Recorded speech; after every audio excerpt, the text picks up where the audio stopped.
தயவு செஞ்சு Zee Tamil, Vijay TV, Star TV, Sun TV etcetera etcetera etcetera. அனைவருக்கும் வணக்கம். அதாவது சின்னத்திரை நடிகர் சங்கம் ஆரம்பித்து இன்னையோட 21 வருஷம் ஆகுது. 2023 அக்டோபர் மாதம் 31 எஸ்என் வசந்த் அப்படிங்கிறவருடைய நிறுவன தலைவராக இருந்து அண்ணன் ராதாரவி, நளினியம்மா, ராஜேந்திரன், இப்போ இருக்கிற தலைவர் சிவன் சீனிவாசன் எல்லாரும் சேர்ந்து உருவாக்கி அந்த சங்கம் கிட்டத்தட்ட இன்றைக்கி 21 வருஷம் ஆகுதுங்க. இதில் எஸ்என் வசந்துக்கு அப்புறம் சிவன் சீனிவாசன், ராஜேந்திரன், நளினியம்மா, அதுக்கப்புறம் நான் ஒரு பீரியடு, இப்போ சிவன் சீனிவாசன் இருக்கிறாரு. இதில் என்ன ஒரு விஷயம்னா, இப்போ எதுக்காக இந்த உங்களை எல்லாம் சந்திக்க வேண்டிய ஒரு சூழ்நிலை ஏற்பட்டுச்சுன்னு கேட்டிங்கன்னா, சின்னத்திரை நடிகர் சங்க வரலாற்றில் பார்த்தீங்கன்னா 2500 உறுப்பினர்கள் இப்போ இருக்கிறாங்க. எல்லாருமே நலிந்த கலைஞர்கள். அதாவது நல்ல வேலைவாய்ப்பு இருக்கிறவங்கன்னு பார்த்தீங்கன்னா மிஞ்சி போனால் ஒரு 100 பேர் 200 பேர் தான் இருப்பாங்க. மீதி உள்ள பேர்னா வேலைவாய்ப்பு இல்லாத ஒரு சூழ்நிலை இருக்கிறாங்க. இந்த மாதிரி நேரத்தில் நான் சென்ற முறை ஒரு 3 வருஷம் ஒரு சின்னத்திரை நடிகர் சங்கத்தில் மிகப்பெரிய ஒரு போட்டியை சந்திச்சு என்னை எதிர்த்து பார்த்தீங்கன்னா தலைவராக நான், நிரோசா, போஸ் வெங்கட், சிவன் சீனிவாசன் இந்த 4 பேரையும் மீறி உறுப்பினர்கள்லாம் என்னை தலைவராக தேர்ந்தெடுத்தாங்க. அந்த 3 ஆண்டு காலம் கிட்டத்தட்ட மிகப்பெரிய ஒரு சோதனையான காலங்க. என்னன்னு கேட்டிங்கன்னா, நான் வந்த பிறகு தான் கொரோனா காலகட்டத்தில் மிகப்பெரிய ஒரு நோய் உலகமெல்லாம் பாதிச்சிச்சு. அந்த நேரத்தில் நான் தலைவர் பொறுப்பேற்றேன். அதுக்கு முன்னாடி பார்த்தீங்கன்னா ஒவ்வொரு தலைவர்கள் சின்னத்திரை நடிகர் சங்கத்தின் மிகப்பெரிய நிதி எதுவுமே கிடையாதுங்க.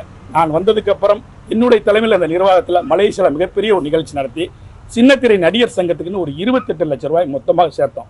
அதுக்கப்புறம் எல்லாருடைய நிதியெல்லாம் சேர்த்து அதிக நிதி சேர்த்த ஒரு நிர்வாகம் அப்படின்னா என்னுடைய தலைமையிலான ஒரு நிர்வாகம் தான். அதுக்கு என்னுடைய நிர்வாகிகள், உறுப்பினர் எல்லாருமே ஒத்துழைப்பு கொடுத்தாங்க.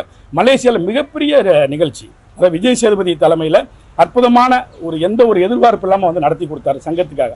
அப்படியெல்லாம் நிதி திரட்டி கொரோனா காலகட்டங்களில் எல்லாருமே சிவகார்த்திகேயன், மாண்புமிகு அமைச்சர் உதயநிதி ஸ்டாலின், இன்னும் சொல்லப்போனால் விஜய் சேதுபதி எல்லாருமே, தயாரிப்பாளர்கள், நிறுவனம் எல்லாருமே உதவி செஞ்சாங்க. 2500 பட்டினி இல்லாமல் இருக்கிறதுக்காக எல்லாருடைய குடும்பங்களுக்கு இதே இடத்துல பார்த்தீங்கன்னா, இதே இடத்துல சங்கம் கிட்டத்தட்ட 12-13 வருஷமாக இந்த இடத்துல தாங்க இருந்துச்சு. அந்த சங்கத்தில் இவர் தான் ஹவுஸ் ஓனர் மிஸ்டர் நரேந்திரகுமார் சொல்லி 12 வருஷமாக சங்கத்துக்காக இடம் கொடுத்த ஒரு நல்ல உள்ளம் படைத்த ஒரு மனிதர். எதுக்காக அப்படின்னா, இந்த நிர்வாகம் அடுத்த நிர்வாகம் வரும்போது இப்போ சிவன் சீனிவாசன் தலைமையிலான நிர்வாகம் கிட்டத்தட்ட 2 ஆண்டுகள் ஆகுது. இந்த 2 வருஷத்தில் அவங்க செஞ்ச சாதனைகள், அவங்களுடைய செயல்பாடுகள் என்னென்னா, ரவிவர்மா 9 வருஷத்துக்கு தேர்தல் நிற்கக்கூடாது, உறுப்பினராக இருக்கக்கூடாது. இதுக்கு என்ன வழி சொல்லி 26/1/2024 அன்னைக்கு ஒரு பொதுக்குழுவை நடத்தி போஸ் வெங்கட் பேசுகிறார். செயலாளர் இருக்கிற போஸ் வெங்கட் உறுப்பினர் மத்தியில் பேசுகிறார். அவர் சங்கத்தில் மலேசியாவில் குளறுபடி பண்ணிட்டார், ஊழல் பண்ணிட்டாருன்னு அந்த பழைய கதையை சொல்லி அதுக்கெல்லாம் ஆர்கே செல்வமணி தலைமையில் கூட்டம் நடந்து அதுக்கு ஒரு தீர்வு கண்டதை புதிய நிர்வாகம் வந்திருக்குங்க. நான் இதுக்காக கோர்ட்டுக்கு போய் கோர்ட்டு மூலியமா நீதியரசரை நியமித்து தான் அந்த தேர்தலே நடந்துச்சுங்க. 2 வருஷம் கழிச்சு ஆராய்ச்சி பண்ணுறாங்க, இவர் எப்படியாச்சும் தேர்தலில் நிற்க வைக்கக்கூடாது, அதுக்கு என்ன செய்யலாம். அப்படி ஒரு தீர்மானத்தை பொதுக்குழுல நிறைவேற்றப்பட்டதாக சொல்லி பைலால இல்லாத ஒரு தீர்மானத்தை இவங்க அதை செயல்படுத்தி உறுப்பினர்களுக்கெல்லாம் ஒரு தவறான பிரச்சாரத்தை என் மேலே பயன்படுத்துகிறாங்க. இதுக்கு ஒரு தீர்வு காண்றதுக்காக நான் நேராக ஹைகோர்ட் நீதிமன்றத்தை நாடுறேன்.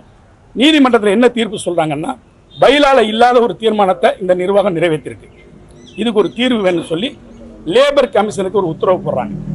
அதாவது பைலால இல்லாத தீர்மானத்தை நிறைவேற்றியாக இந்த நிர்வாகத்தின் மேல் நடவடிக்கை எடுங்க அப்படின்னு உடனே லேபர் கமிஷனை கூப்பிட்டு 2 பேரையும் கூப்பிட்டு 2 பேரையும் விசாரிக்கிறார். ஆமாம், இவர் சொன்னது, மனுதாரர் ரவிவர்மா சொன்னது உண்மைதான் அப்படின்னு சொல்லி இப்போ சென்ற முறை ஒரு ஆர்டர் போடுறாங்க, தீர்மானங்கள் ரத்து. 2வது இவரை உறுப்பினராக மீண்டும் சேர்க்கிறதுக்கு நீங்கள் ஆலோசனை பண்ணி அறிவுறுத்தப்படுகிறது அப்படின்னு சொல்லி ஆர்டர் போட்டிருக்கிறாங்க. இவங்க நோக்கம் என்னென்னா, தவறான ஒரு பிரச்சாரத்தை, பிம்பத்தை உருவாக்கி இவரை எப்படியாச்சும் மீண்டும் வரக்கூடாதுங்கிறதுக்காக இப்படி ஒரு செய்கிறாங்க. உறுப்பினருக்கு இந்த 2 ஆண்டுகள் எதுவுமே செய்யலைங்க. நான் சேர்த்து வைத்த அந்த மொத்த பணத்தில் சங்கத்தினுடைய பணத்தை தான் எடுத்து செலவு பண்ணுறாங்களே தவிர எந்த ஒரு நிர்வாக செயல்பாடுகளும் உறுப்பினருக்கு எந்த ஒரு நலனும் கிடையாதுங்க. காரணம் என்னன்னு கேட்டிங்கன்னா, இவங்களுடைய நோக்கமே என்னென்னா, நம்மளை தேர்தல் நிற்கக்கூடாது அப்படிங்கிற நோக்கத்தை தவிர எந்த செயல்பாடும் கிடையாது. அதனால் பரவாயில்ல, நீதிமன்றமும் தொழிலாளர் ஆணையரும் என் மேல் ஒரு நல்ல தீர்ப்பை வழங்கியிருக்கிறாங்க. இதுக்கு மேலே அந்த நிர்வாகம் எப்படி செயல்படுதுங்கிறத உறுப்பினர்கள் தான் அவங்கள கேள்வி கேட்கணும். மாதம் 75,000 ரூபா செலவாகுங்க. லீஸுக்கு இருந்த பணத்தை இவர்கிட்ட கட்டாயப்படுத்தி வாங்கி இன்றைக்கி ஒரு வாடகைக்கு ஒரு இடத்துக்கு போயிருக்கிறாங்க. வாடகைக்கு போகணுன்னா உறுப்பினரோட ஒப்புதல் வேணும். 25,000 ரூபா வாடகை, மாதம் 76 செலவு, மொத்த செலவு, சம்பளம் கிம்பளம் எல்லாம் சேர்த்தா 76 செலவு. அப்போ அடுத்த ஜூன் இவங்க தேர்தல் வரக்குள்ளே இந்த பணம் எல்லாமே மொத்தத்திலே காலி பண்ணிடுவாங்க. அப்போ எந்த ஒரு வருமானமும் இல்லை, எந்த ஒரு வளர்ச்சியும் இல்லாத இப்படி ஒரு சூழ்நிலை இருக்குங்கிறதுனால இதை உறுப்பினருக்கு நான் ஒரு ஆதங்கத்தோடு தெரியப்படுத்தணுங்கிறதுக்காக தான் உங்களை எல்லாம் இன்னைக்கு சந்திக்க வேண்டிய ஒரு சூழ்நிலை ஏற்பட்டிருக்குங்க. வேற ஏதாவது கேள்வி கேட்கணும் சொல்லுங்க.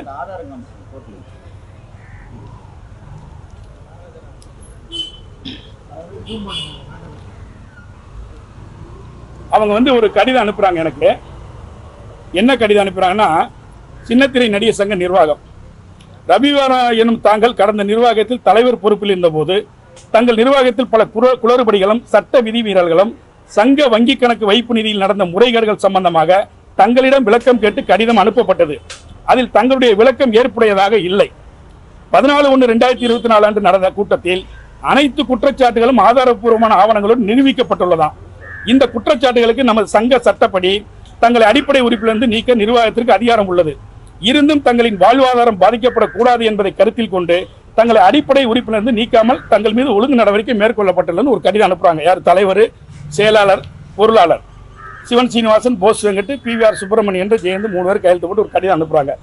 அதுல சொல்றாங்க, ரவிவர்மா 20/1/2024 முதல் சின்னத்திரை நடிகர் சங்கத்தில் அடுத்த 3 சங்க பொதுத் தேர்தல்கள் நிகழ்ந்து முடியும் வரையிலும் சங்க தேர்தல்களில் போட்டியிடவோ வாக்களிக்கவோ வேட்பாளருக்கு முன்மொழியவோ வழிமொழியவோ உரிமை மறுக்கப்பட்டுள்ளது. ரவிவர்மா அவர்கள் சங்கத்தால் நடத்தப்படும் அனைத்து கூட்டங்களிலும் பங்கு கொள்ளும் உரிமை இழந்தவர் ஆகிறார். ரவிவர்மா அவர்கள் சங்கம் சார்பாக வழங்கப்படும் அனைத்து கூடுதல் நல உதவிகளையும் பயன்களையும் பெறும் உரிமை இழந்தவர் ஆகிறார். சங்கம் தங்களுக்கு மனிதாபிமான அடிப்படையில் இவ்வளவு சலுகை தந்தாலும், இதெல்லாம் எனக்கு சலுகை கொடுத்துருக்காங்களாம், இவ்வளவு சலுகை, தாங்கள் சங்கத்திற்கு மீண்டும் மீண்டும் எதிராக செயல்பட்டு இணை ஆணையர் அவர்களிடம் சின்னத்திரை நடிகர் சங்க நிர்வாக உரிமத்தை ரத்து செய்ய வேண்டும் என்று கடிதம் அளித்துள்ளீர்கள். இது முற்றிலும் சங்கத்துக்கு எதிரான செயலாகும். தாங்கள் செய்த தவறுகளுக்கு தங்கள் மீது எடுக்கப்பட்ட ஒழுங்கு நடவடிக்கை காரணத்தால் சங்கத்திற்கும் சங்க நிர்வாகத்திற்கும் உறுப்பினர்களின் நலனுக்கு எதிராகவும் இவ்வாறு செயல்படுகிறீர்கள். நமது சங்கம் என்பது 2000க்கும் மேற்பட்ட உறுப்பினர்களை கொண்ட சங்கமாகும். தங்களுடைய இந்த செயல் அனைத்தும் உறுப்பினர்களின் நலனுக்கும் சங்க நிர்வாகத்திற்கும் எதிரான செயலாகும். ஆகவே 28/4/2024 அன்று நடந்த செயற்குழு கூட்டத்தில் இது பற்றி பேசப்பட்டு விவாதிக்கப்பட்டது. மீண்டும் 12/5/2024 அன்று நடந்த செயற்குழு கூட்டத்தில் இது பற்றி தீர விசாரித்து தங்களை அடிப்படை உறுப்பிலிருந்து நீக்குவதாக செயற்குழு உறுப்பினர்களின் ஒப்புதலோடு ஏகமனதாக தீர்மானம் நிறைவேற்றப்பட்டது. செயற்குழு ஒப்புதலாம், இதுக்கெல்லாம் பொதுக்குழு தான் ஒப்புதல் கொடுக்கணும். ஆனால் இவங்க செயற்குழு ஒப்புதல் சொல்லி கடிதம் போடுறாங்க. சங்க சட்ட விதி எண் 5U 5A மற்றும் விதி எண் 15 படி தாங்கள் சின்னத்திரை நடிகர் சங்க அடிப்படை உறுப்பினர்கள் நீக்கப்பட்டுள்ளீர்கள் என்பதை தங்களுக்கு தெரிவித்துக் கொள்கிறோம். இதில் ஒரு விஷயம் என்னன்னு கேட்டீங்கன்னா, சங்க விதி எண் 5U 5A 9 வருஷம் தேர்தல் நிற்கக்கூடாது, சங்கத்தில் ஓட்டளிக்க கூடாதுங்கிறது பைலால இல்லை.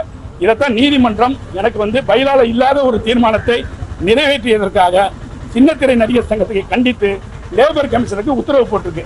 அந்த லேபர் கமிஷனர் அவர் ஒரு உத்தரவு போடுறாரு. இது லேபர் கமிஷனர் கோர்ட் ஆர்டர் படி லேபர் கமிஷனர் போட்ட உத்தரவுங்க. அவர் சொல்றாரு, சப்ஜெக்ட் என்னன்னு கேட்டீங்கன்னா, லேபர் கமிஷன் ஆபீஸ்ல இருந்து ரவிவர்மாவுக்கும் சின்னத்திரை நடிகர் சங்கத்துக்கு கண்டிப்பாக ஆர்டர் போடுறாங்க. பொருள் சப்ஜெக்ட் 1926ஆம் வருட தொழிற்சங்க சட்டம். சின்னத்திரை நடிகர் சங்க முன்னாள் தலைவர் ரவிவர்மா என்பவர் 26/1/2024 அன்று நடைபெற்ற சின்னத்திரை நடிகர் சங்க பதிவு எண் 2999 CNI பொதுக்குழுவில் தன் மீது எடுக்கப்பட்டதாக கூறப்படும் தீர்மானங்களை ரத்து செய்யவும் சங்க விதிகளுக்கு முரணாக செயல்படும் சங்க நிர்வாகிகளின் மீது உரிய நடவடிக்கை எடுக்கவும் சம்பந்தமாக இது ஆர்டர் என்ன போடுறாங்கன்னா, இப்புகார் கடிதம் குறித்து இவ்வலுவலகத்தில் விசாரணை மேற்கொள்ளப்பட்டது. ரவிவர்மா அவர்கள் தொழிலாளர் இணை ஆணையர் அலுவலகத்தில் சங்க நிர்வாகத்தை ரத்து செய்ய வேண்டும் என்று புகார் அளித்ததற்காக சங்க அடிப்படை உறுப்பினர் பதவியிலிருந்து நீக்கப்பட்டதாக அறிய வருகிறது. மேலும் மனுதாரர் ரவிவர்மா அவர்களுக்கு எவ்வித காரணம் கூறும் அறிவிப்பும் அனுப்பப்படவில்லை. இது சங்க விதிகளுக்கு முரணானதாகும். எனவே ரவிவர்மா மீது அளிக்கப்பட்ட அடிப்படை உறுப்பினர் பதவியை நீக்கி அளித்த கடிதத்தினை மறுபரிசீலனை செய்ய சின்னத்திரை நடிகர் சங்கத்துக்கு அறிவுரை வழங்கப்படுகிறது. இது லேபர் கமிஷனர் ஆர்டருங்க. இது 2 நாள் ஆச்சு. இதெல்லாம் உறுப்பினர்களுக்கு எங்கள் உறுப்பினர்களுக்கு தெரியப்படுத்தணுங்கிறக்காகத்தான் உங்களை எல்லாம் இன்னைக்கு சந்திக்கக்கூடிய ஒரு வாய்ப்பு கிடைச்சிருக்குங்க. ரெண்டாவது, உறுப்பினர்களுக்கு எதையுமே எந்த தகவலும் சொல்றது கிடையாது.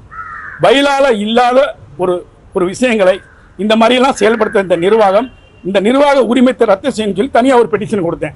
அதுக்கு அவர் என்ன சொல்றாரு, லேபர் கமிஷனர். அதையும் விசாரணை பண்ணி அதுக்கு ஒன்று சொல்றாரு. இந்த சின்னத்திரை நடிகர் சங்க நிர்வாகத்தின் ரத்து செய்யறதுக்கு நான் ஒரு ஆர்டர் கொடுக்குறேங்க. அது வந்து சொல்றாரு, சென்னை தொழிலாளர் ஆணையர் அவர்களின் குறிப்பான எண் நாள் 26/4/2024 மாண்புமிகு மெட்ராஸ் உயர்நீதிமன்ற ஆணை WP நம்பர் 12-33/2024 WMP நம்பர் 13-444/2024 நாள் 30/4/24. அவர் சொல்றாருங்க, மனுதாரணி புகார் குறித்து தீர்வளிக்க 1926ஆம் வருட தொழிற்சங்க சட்டத்தின்படி தொழிற்சங்க கூடுதல் பதிவாளருக்கு அதிகாரம் இல்லை. அவருக்கு அதிகாரம் இல்லை, ஏன்னா சங்கத்தை கலைக்கிறதுக்கு. உரிய பெருநகர உரிமையியல் நீதிமன்றத்தை அணுகி உரிய நிவாரணம் காணுமாறு மனுதாரருக்கு அறிவுரை வழங்கப்படுகிறது. இப்போ என்னன்னா, சங்கத்தை கலைப்பதற்கு சிட்டி சிவில் கோர்ட்டில் போய் நீங்கள் வந்து ஒரு ஆர்டர் வாங்கிக்காங்க. பட் உங்களை வந்து நீக்கினது தவறுங்க, அதுக்கு தனி ஆர்டர் போட்டோன்னு சொல்லியாச்சுங்க. இனி சின்னத்திரை நடிகர் சங்கம் என்ன நிர்வாகம் எடுக்குதோ அதை பார்த்துட்டு தான் அடுத்த கட்ட சட்ட ரீதியான நடவடிக்கைகளும் உறுப்பினர்களுக்கு என்ன செய்யணுங்கிற ஒரு நடவடிக்கையை நாங்கள் மேற்கொள்றதா இருக்கிறோம். இதுதான் எங்களுடைய இறுதி முடிவுங்க. சார், இந்த ஜூனியர் ஆர்டிஸ்ட்டை வந்து சில இயக்குநர்கள் வந்து ஆபாசமா பேசினாங்க. அதோட வீடியோ கூட உங்களுக்கு வந்துருச்சு. ஒரு டிவி சீரியலோட ஒரு சம்பந்தப்பட்ட ஒரு வீடியோ. அவங்க அத்தனை பேருமே ஜூனியர் ஆர்டிஸ்ட் தான். வரம்புக்கு மிஞ்சின ஒரு வார்த்தைகளா பேசியிருக்காங்க. யாரு பேசியிருக்கா? அவரை யாரு பேசு? ஜூனியர் ஆர்டிஸ்ட் அவங்கள இயக்குனர் அவங்கள பேசுங்க. அந்த வீடியோ கூட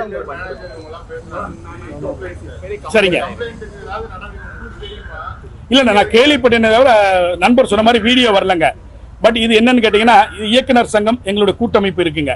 இப்ப இந்த இயக்குனர் சங்கத்துல இதே மாதிரி சம்பவம் எனக்கெல்லாம் முன்னாடி வந்துச்சுங்க. ஒரு ஜூனியர் ஆர்டிஸ்ட வந்து ஒரு இயக்குனர் தவறா பேசிட்டான்னு நான் நிர்வாகத்தில் இருந்தப்ப வந்துச்சுங்க. அதுக்கு சொல்றேங்க. அப்ப நேரடியா நாங்க போய் அந்த இயக்குனர்கிட்ட அவர் இதே மாதிரி தான் வீடியோவை எடுத்து வச்சு பாருங்க, நீ தகாத வார்த்தையெல்லாம் பேசினாரு ஜூனியர் ஆர்டிஸ்ட்ங்கிற முறையில். அதை வந்து மேனேஜர் பேசினார், டைரக்டர் இல்லை, மேனேஜர் பேசினார். உடனே நாங்கள் என்ன பண்ணோம், அதை வந்து இயக்குனருக்கும் தயாரிப்பாளரும் அதே இடத்துல ஸ்பாட்டுக்கு வர வச்சு அவங்களுக்கு போட்டு காட்டின உடனே அந்த தயாரிப்பாளரே மன்னிப்பு கேட்டாங்க.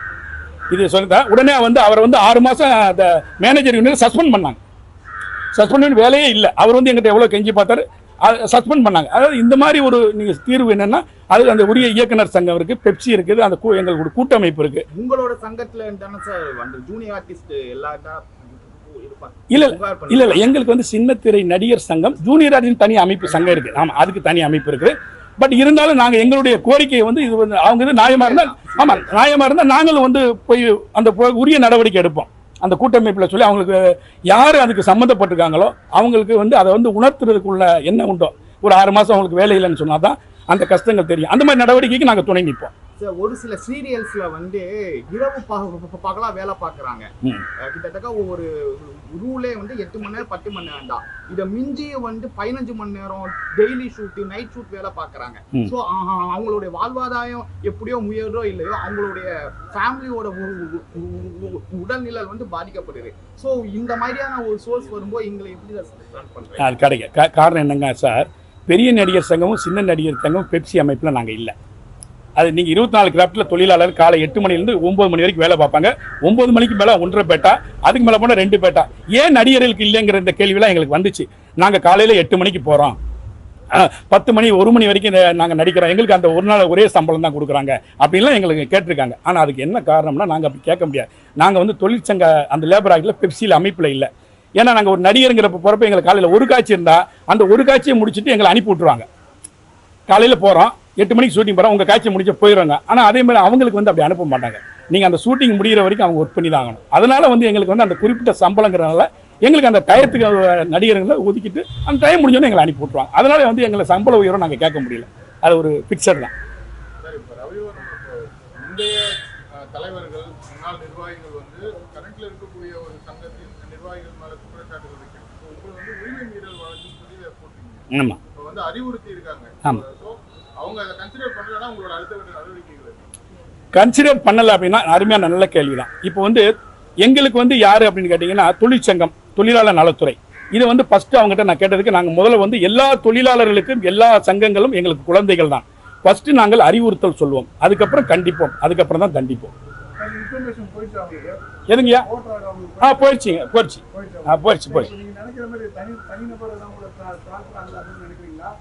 சங்கத்துல இல்ல நீங்க வந்து ஒட்டுமொத்த சங்கமும் வந்து ஆப்போசிட்டா பண்றீங்க? அப்படி இல்லை, ஒட்டுமொத்த சங்கம் அது கிடையாது.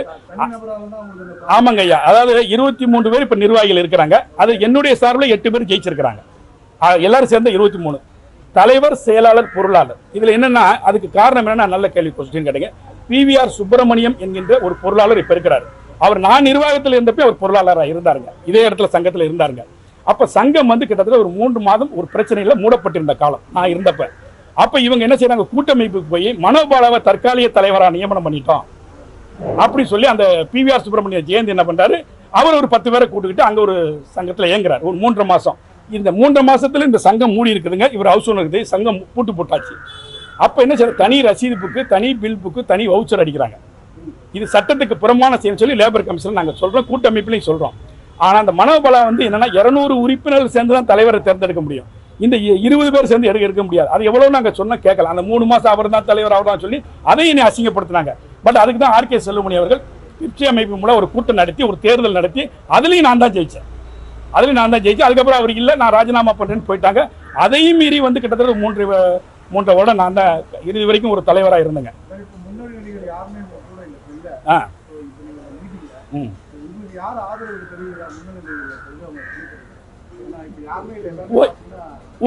இந்த பிரஸ் மீட்டுக்கு யாரும் முன்னணி நிலையில நான் கூப்பிடலங்க. இவங்க எப்பயுமே நம்ம கூட இங்க இருக்கிறவங்க. காரணம் என்னன்னா,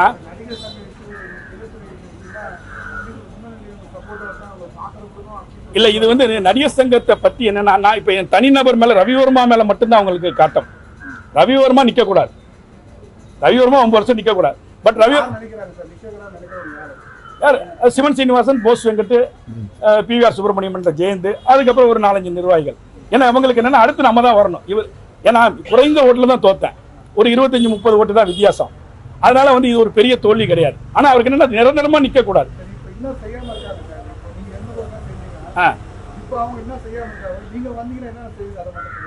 இல்ல நான் வந்தா என்னென்ன செய்வோனோ அதை நான் இருந்தப்பே செஞ்சிட்டேன்.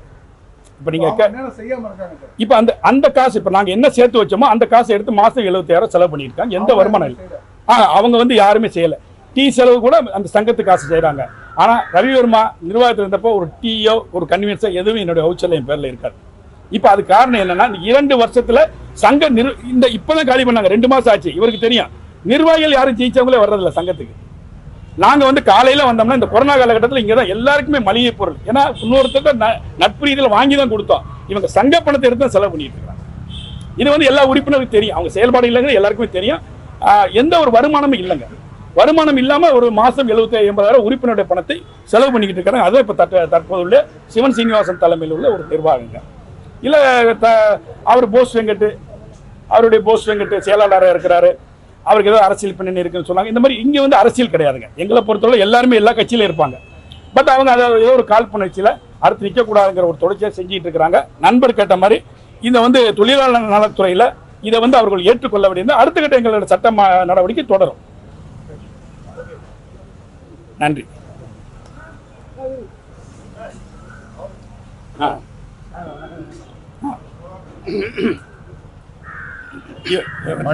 நண்பர் பேர் வந்து பாண்டி டி செல்வம். பாண்டிச்சேரி மாநிலத்திலுடைய சின்ன நடிகர் சங்கத்துடைய தலைவர். அவர் சின்னத்திரையிலும் எங்களுக்கு உறுப்பினராக இருக்கிறார். என்னோட வந்து எங்களுடைய அணியில வந்து அவர் போட்டிட்டு நின்னாருங்க. வணக்கம். நான் வந்து சின்னத்திரை நடிகர் சங்க உறுப்பினர். நான் உறுப்பினர் முறையில் ஒரு 3 கேள்வி தான் உங்களுக்கு. இப்போதைக்கு சங்கம் வந்தாங்க. ஸோ ஏற்கனவே எங்கள் தலைவர் முதல்ல சங்கத்தில் இருக்கும்போது அவங்க டெய்லி ஒரு ப்ராப்ளத்தை கொடுப்பாங்க, சங்கத்தை பூட்ட சொல்லுவாங்க. இதே தான் பண்ணுவாங்க தவிர உறுப்பினர்களுக்கு நாங்கள் நல்லது செஞ்சுருந்தோம். அப்போது அவங்க வந்த பிறகு நம்ம அவங்ககிட்ட எந்த ஒரு கொஸ்டின் கேட்கல. அவங்க கிட்டத்தட்ட பார்த்தீங்கன்னா ஒரு 9 மாதம் அவங்க மட்டும் அவங்களோட ஒர்க்கை ஃப்ரீயாக தான் பண்ணியிருந்தாங்க. ஆனால் எந்த ஒர்க் பண்ணாங்கன்னா, இவங்களை அடுத்த எலெக்ஷன் நிற்க வைக்காம, அதுவும் 3 வாட்டி, ஒரு வருஷம் 3 வருஷத்துக்கு ஒரு வாட்டி ஒரு எலெக்ஷன் வரலாம், 3 வாட்டி நிற்கக்கூடாதுன்றதுக்காக தான் அவங்க அந்த வேலையை பார்த்தாங்க தவிர உறுப்பினராகிய எங்களுக்கு வேலை வாங்கி கொடுக்கணும். அவங்க கஷ்டப்படுறாங்க. இன்னைக்கு பார்த்தீங்கன்னா நிறைய பேர் பார்த்தீங்கன்னா நாங்கள் போய் பார்த்துருக்கோம். எலெக்ஷன் டைமில் போய் பார்க்கும்போதுன்னா அந்த வீட்டில் அவங்களுக்கு நோர முடியாமல் இருக்கவங்களுக்கு எந்த ஒரு இதுவும் நம்ம எதுக்கு ஒரு சங்கம் இருக்குன்னா உறுப்பினர்கள் செய்கிறதுக்கு தான். ஆனால் அங்கே பார்த்தீங்கன்னா அப்படி இல்லை. அதுவும் அதில் பார்த்தீங்கன்னா சங்கத்தில் இருக்கிற ஒரு ஆள் பண்ணுற தப்பு நாங்கள் உறுப்பினர் அத்தனை பேரும் கஷ்டப்படுறோம். அதான் உண்மையான விஷயம். இப்போ இன்றைக்கி வந்து கோர்ட்டு போய் இவ்வளோ சீக்கிரத்தில் கொண்டு வரணும் எங்கள் தலைவர் ஸ்ட்ராங்கு இல்லைன்னா நான் கூட செஞ்சுருக்க முடியாது.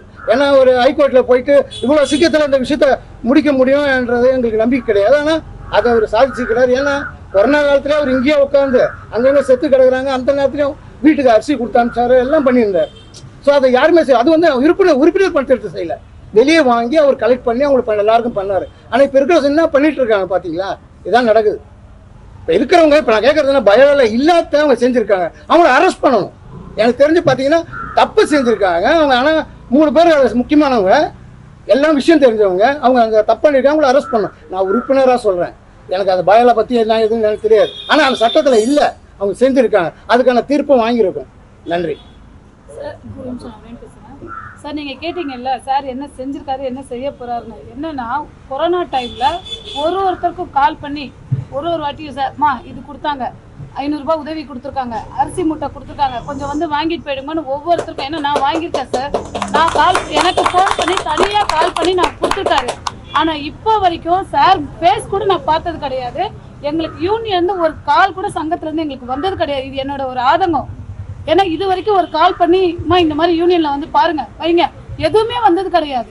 ஆனால் சார் ஒவ்வொருத்தர் ஒரு வாட்டி கொரோனா டைமில் 4 டைம் நான் வந்து வாங்கியிருக்கேன் சார், பொருள் வந்து வாங்கியிருக்கேன். அதே மாதிரி காசும் கொடுத்துருக்காங்க, கவரில் போட்டு கேஷ் வந்து நான் வாங்கியிருக்கேன், எங்களுக்கு கொடுத்துருக்காங்க.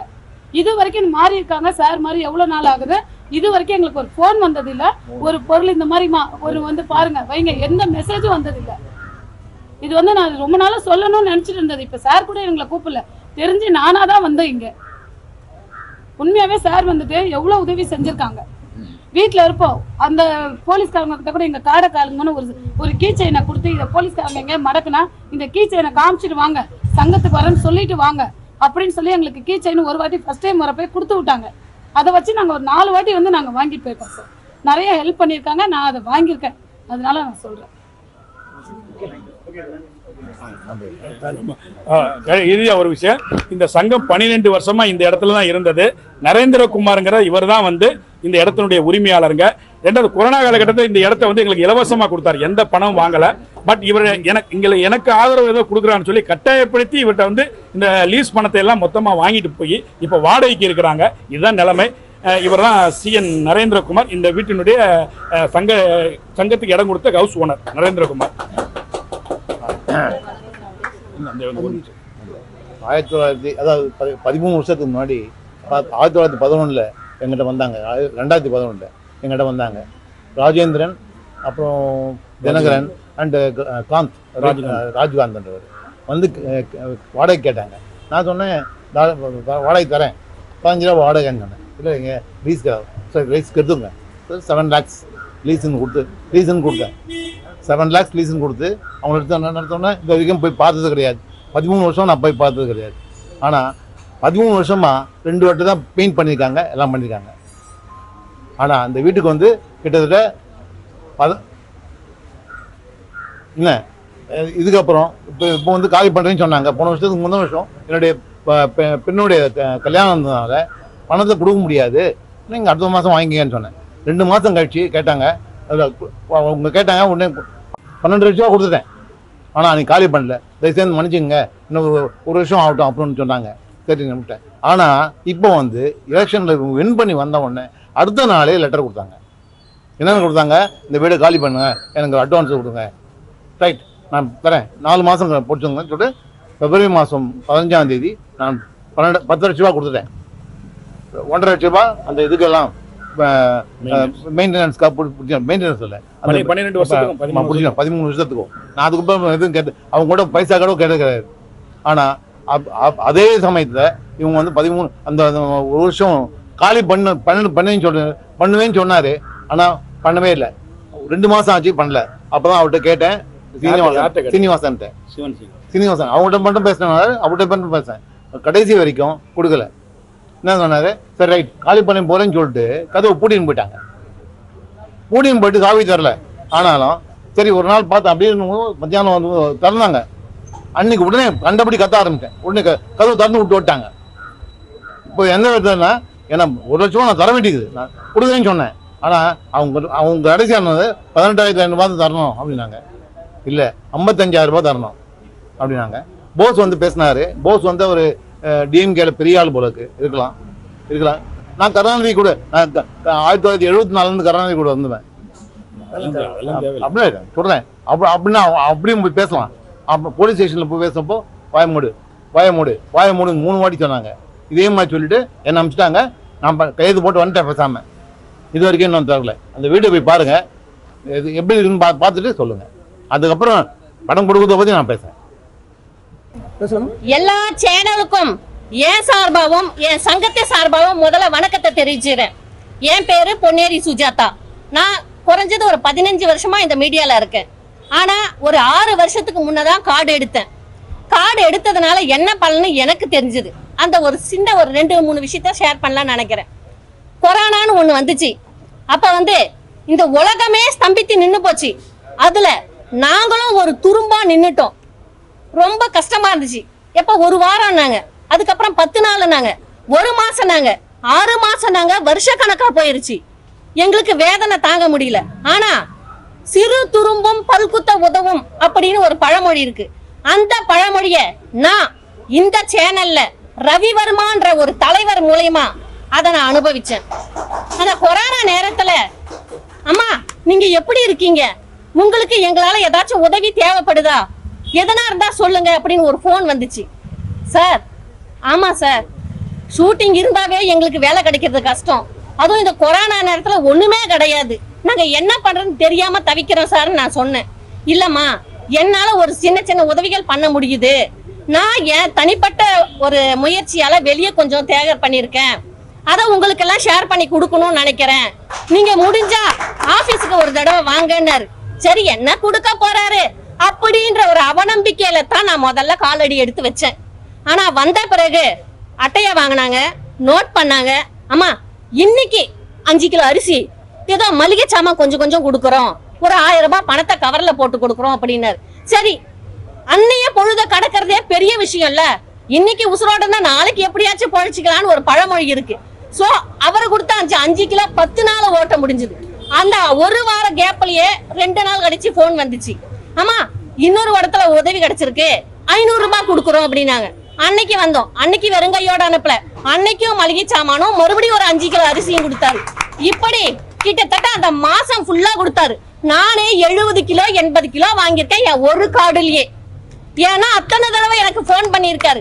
போன் பண்ணி நீ மட்டும் எடுத்துக்காதம்மா, உன் பக்கத்துல இருக்கிறவங்க பசி பட்டினியுமா இருக்கிறவங்களுக்கு உதவி பண்ணு, அவங்களுக்கு தேவையானாலும் என்கிட்ட பார்க்க சொல்லுன்னு ஒரு சின்ன தகவலை என்கிட்ட ஷேர் பண்ணாரு. அதான் நான் என் ஃப்ரெண்ட்ஸ் சர்க்கிள்லயும் சொல்லியிருக்கேன். அவங்களும் அந்த உதவியை வாங்கியிருக்காங்க. சின்னதா முடிச்சுக்கலாம்னு நினைக்கிறேன். அவரோட ஃபீல்டுல நான் நிறைய அனுபவங்களை சந்திச்சிருக்கேன். ஒரு மரியாதைக்குரியவராக நான் நினைக்கிறேன்.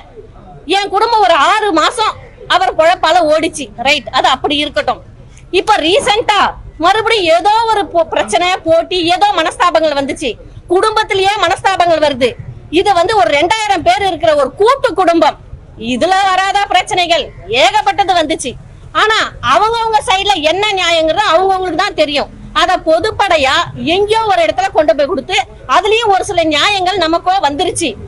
இப்ப ரீசெண்டா அவங்க ஜெயிச்சாங்க. ஜெயிச்சது தப்புன்னு நான் சொல்ல வரல. ஆனா அடுத்த சம்பவம் ஒண்ணு நடந்துச்சு. என்னன்னா ரீசெண்டா காத்து மழை புயல் வெள்ளம்னு வந்துச்சு. என் வீடு கிரவுண்ட் ஃப்ளோர் தான். என் வீடு ஃபுல்லா அடிச்சுக்கிட்டு போயிருச்சு.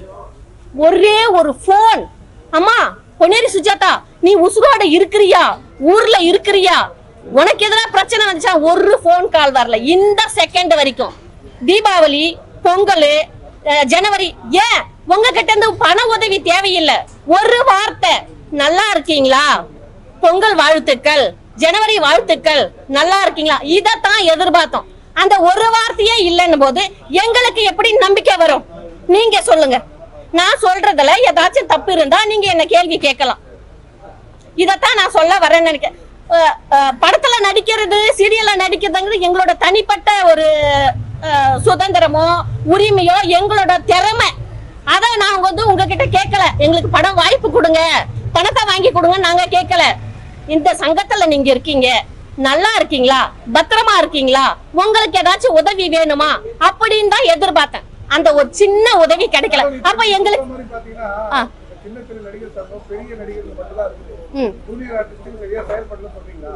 செயல்படலன்னு நான் சொல்லல சார். எங்களுக்கு வந்து எங்க திறமைக்கு தான் அங்க வாய்ப்பு கொடுக்கறாங்க. அத வந்து இவங்க வேலை வாங்கி தரணும்னு நான் கேள்விக்குறியா அங்க வைக்கல. ஒரு சமயத்துல இருந்துச்சு எங்களுக்கு வேலை வாங்கி கொடுங்கன்னு வந்து கேட்டேன். ஆனா சேனல்னு ஒண்ணு இருக்கு சார். சார் இவங்க வந்து என்ன சொல்ல வராங்க, வேலையை நாங்க வந்து கேட்கல, ஆனா நாங்க எப்படி இருக்கோம் அப்படின்னு ஒரு கால் பண்ணி கேட்டது கிடையாது. பணம் கட்டி நாங்க சேர்ந்தோம்ல சார், நம்ம குடும்பம் தானே நாங்க சேர்ந்தோம். குடும்ப உறுப்பினர்கள் நல்லா இருக்காங்களான்னு கேட்கலையே, அதான் எங்களோட ஆதங்கமா. ரவிவர்மா சார் கேட்டிருக்காரு. ஆமா சேனல் அதான் சொல்ல வரேன் இப்ப சொல்ல சார். அதே சமயம் சார் நான் சேனல் கிட்ட ஒரே ஒரு ஸ்மால் ரிக்வெஸ்ட் பண்றேன் சார். தயவு செஞ்சு Zee Tamil, Vijay TV, Star TV, Sun TV etcetera எந்த சேனலா இருந்தாலும் தயவு செஞ்சு எங்களுக்காக ஒரே ஒரு சின்ன உதவி மட்டும் பண்ணுங்க சார். நீங்க ஒரு நாளைக்கு 10 பேர் அல்லது 100 பேருக்கு ஆமா இங்க நடிப்பை வந்து நாங்க ஒரு ஆடிஷன் வச்சிருக்கோம், உங்க நடிப்புக்கு மட்டும் தான் உரிமை கொடுக்கறோம் அப்படின்னு சொல்லுங்க. இப்படின்ற நேரத்துல யாரு நடிக்கிறாங்களோ அவங்கள நீங்க எடுத்துக்கோங்க சார், நாங்க வேண்டாம்னு சொல்லல. ஆனா தமிழ் ஆர்டிஸ்டுங்க, சென்னை ஆர்டிஸ்டுங்களுக்கு நிறைய பேருக்கு வேலை கிடையாது சார். அந்த ஆதங்கத்துல நான் முதல் லிஸ்ட்ல இருக்கேன். எனக்கு கொடுங்க சார். என்ன கேரக்டர் அத்தனை செகண்ட் இறங்கி நடிக்க நான் தயார். குறை சொல்றாங்க. ஆனா சேனல்ல எங்களுக்கு யாரையுமே தெரியாது சார். நடிப்பு மட்டும்தான் எங்க உசுறு. நடிக்க சொல்லி இப்ப கேளுங்க, பிச்சைக்காரியா நடிக்க சொல்றியா, கோடீஸ்வரியா நடிக்க சொல்றியா, நெகட்டிவா நடிக்க சொல்றியா, நான் நடிக்க தயார் 15 வருஷத்துல. ஆனா இது வரைக்கும் சேனல் வந்து ஒரு போன் வரல. போகும் மேனேஜர் போன் பண்ணி கொடுப்பாரு, அம்மா உன் நடிப்பு எனக்கு தெரியும், நான் சேனலுக்கு அனுப்புறேன். டைரக்டர் அனுப்புவாரு, கோ டைரக்டர் அனுப்புறாரு. சேனல்ல இருந்து சபக்கல வச்ச பந்து மாதிரி திரும்பி வரும் சார் எங்க போட்டோஸ். நான் ஆதரவு நிறைய கொடுக்குறாங்க. யூனியன்ல இருக்க நம்ம சங்க நம்பருக்கு கொடுக்கறதே கிடையாது.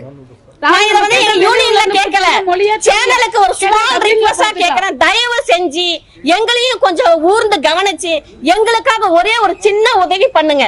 நடிக்க வாய்ப்பு கொடுங்க. நடிக்க தெரியாச்சு அப்படின்னு தூக்கி அடிங்க, நாங்க சந்தோஷமா ஏத்துக்க தயாரா இருக்கோம். யாருக்குமே வாய்ப்பே கிடையாது. கேட்டா டப்பிங்ல பார்த்து மொழியே தெரியாதவங்கள போடுறாங்க. ஆனா சென்னையில இருக்க தமிழ் நடிகர்களுக்கு ஒரு வாய்ப்புமே இல்ல. நாங்களாம் 6 மந்த் ஆகுது போயிட்டு இவ்வளவு எல்லா கேரக்டர் தான் பண்ணிட்டு இருக்கோம், அம்மா கேரக்டர் தான் பண்ணிட்டு இருக்கோம் நிறைய சீரியல். ஆனா 6 மந்த் ஆகுது. கேட்டா பழைய சேனல் மேல போடுறாங்க, சேனல்ல வேணான்ட்டாங்க இதேதான் சொல்றாங்க. ஆனா இவங்களே தான் எதுவுமே இருக்கு என்ன சொல்றது ஒரு இதுவே எடுக்கிறதே கிடையாது. எல்லாமே ரெஸ்பான்சிபிள் கிடையாது, சேனல்ல தான் போடுறாங்க. எல்லா சேனலுக்கும் ஒரு ரெக்வெஸ்ட், நான் ஏதாச்சும் தவறா பேசி இருந்தா தயவு செஞ்சு என்ன மன்னிச்சிருங்க. நல்லதா இருந்தா தயவு செஞ்சு எனக்காக உதவி பண்ணுங்க. என்ன சார்ந்த சில பெண்களுக்காக தயவு செஞ்சு உதவி பண்ணுங்க. ஒரு பெண்ணு வேலை செஞ்சா அந்த குடும்பமே சந்தோஷமா இருக்கும். ஆனா ஒரு ஆண் வேலைக்கு போனா அந்த குடும்பம் சந்தோஷமா இருக்கும். ஆனா 50% தான். அதை எங்க வேணாலும் நான் உறுதியா சொல்ல முடியும். 50% மட்டும் தான் ஜென்ஸால வீட்டுக்கு உதவி பண்ண முடியும். உங்களுக்காக மட்டும் சொல்லல, இது மாதிரி மெம்பர்ஸ் வந்து நிறைய பேர் சும்மா இருக்காங்க. இதை தயவு செஞ்சு சேனல் ஒரு இது எடுத்து எங்களுக்கும் எங்க கூட இருக்க நிறைய மெம்பர்ஸ்க்கும் கொஞ்சம் உதவி செய்யுங்க. சேனலுக்கு இல்ல சார், எங்க யூனியன்ல தெரிவிக்கிறோம் சார், வேற சேனல் கிடையாது. சேனல் உதவி பண்ணனும் கேக்குறோம். அவங்களுக்கு ஸ்ட்ரைட்டா சொல்ல முடியல. நான் ஒரே ஒரு ரிக்வெஸ்ட் ஃபர்ஸ்டே கேட்டேன், சேனல்ல இருக்கிற எல்லாரும் எங்களுக்காக சின்ன உதவி பண்ணுங்கன்னு ஒரு ரிக்வெஸ்ட் ஃபர்ஸ்ட் வெச்சிட்டு தான் பேசவே ஆரம்பிச்சேன். என் போட்டோ எல்லா இடத்துக்கும் போகுது சார், நீங்க நல்லா நடிக்கிறீங்க. ஸ்பாட்லயே சங்கர் சார் கிட்ட கூட ஸ்பாட்ல டாப்ஸ் வாங்கியிருக்கேன் இந்தியன் 1ல. ஆனா என்னால வந்து சேனலுக்குள்ள நுழைய முடியல. படம் ஏகப்பட்ட படங்கள் நடிக்கிறேன் சார். இன்னைய ஸ்டேஜ் வரைக்கும் இன்னைக்கு காலையில ஷூட் முடிச்சுட்டு வந்தா அருள்நிதி சாரோட படம் மை டியர் சிஸ்டர். அதுல டைரக்டர் பாலாஜி செக்ரட்டரி சாருக்கு ஒய்ஃபா பண்ணிட்டு இருக்கேன். வாஸ்கோட காம்ல KS ரவிக்குமார் சாருக்கு ஒய்ஃபா பண்ணிட்டு இருக்கேன். படங்கள் பண்றேன் இல்ல. ஆனா எனக்கு சீரியல் பண்ணுங்கிறது வெறி. ஆனா இது வரைக்கும் ஒரே ஒரு சீரியல் கூட எனக்கு கிடைக்கல சார். கிடைச்சா ஒரே ஒரு நாள் கூப்பிடுறாங்க, அதுவும் சேனலுக்கு அனுப்பினோம். அந்த ஒரு நாள் கேரக்டர் கூட பந்து மாதிரி திரும்பி வந்துருச்சுமான்னு கேட்க சொல்றாங்க. ரொம்ப மனசுக்கு வருத்தமா இருக்கு சார். அததான் கேக்குறேன், சேனல்ல ரெக்வெஸ்ட் பண்ணி தான் கேக்குறேன், ஆர்டரா கொடுக்கல. எங்களோட தாழ்மையான வேண்டுகோளா கொடுக்கறேன். தயவு செஞ்சு ஜி தமிழ், விஜய் ஸ்டார், கலைஞர், சன் டிவி எக்ஸெட்ரா எல்லாருமே எங்களை கூர்ந்து கவனிச்சு ஒரு வாய்ப்பு கொடுங்க பெண்களுக்காக. அதுதான் சார் என்னோட தாழ்மையான வேண்டுகோள். எல்லாருக்கும் நன்றி, வணக்கம்.